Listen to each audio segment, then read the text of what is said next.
Which is going to take you to what's happened in Fiji a short time ago. The Foreign Minister Penny Wong has been speaking, of course, on a tour of the Pacific, crucial part of Australian relations at the moment. Let's have a listen in. To make a difference is on climate.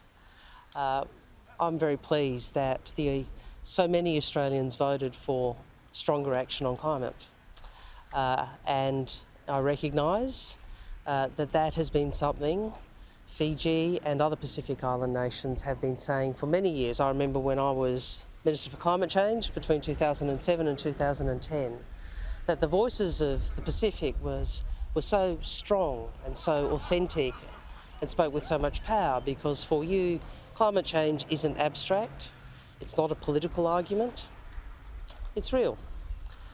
So we have put on the table as the new government a much stronger policy on climate change. Not only the net zero emissions by 2050, but a strong 2030 target of 43% reduction, which will lead to the majority of Australia's energy in its electricity grid being renewables, around 82% renewables by the end of this decade. So that's a good thing. We've also put a range of other policies on the table for the Pacific, which are about recognising that we want to build stronger relationships, stronger links. So reforms to the Pacific labour mobility schemes, additional infrastructure funding, as well as additional ODA. So these are all part of our suite of policies, which we can talk through in detail with governments of the region in terms of implementing them. But what is at the heart of this is a strong desire to play our part in the Pacific family and to build stronger relationships. So I'm happy to take questions now on the issues that people want me to address. Minister Wong, there from the ABC. My question is with regards to a difference maybe in the foreign policy of Australia with regards to how you work with specifically the government of Fiji. Can you tell us about some of the changes, if any, to the way your administration is going to work with the Fijian government, some of the focus areas that you're going to be relying on, but also more importantly, what was the result of your bilaterals with the Prime Minister and with the Attorney General? Oh, well, look, I do want to say in terms of the program first, can I talk about that? I actually haven't met the Prime Minister yet. I think I'm doing that later today. I met with the Attorney General.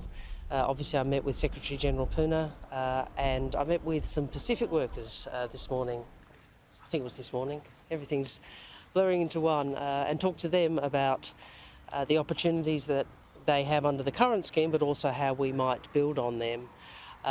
So you talk about what are the differences. Look, a lot of the ballast in the relationship is bipartisan, and there you go.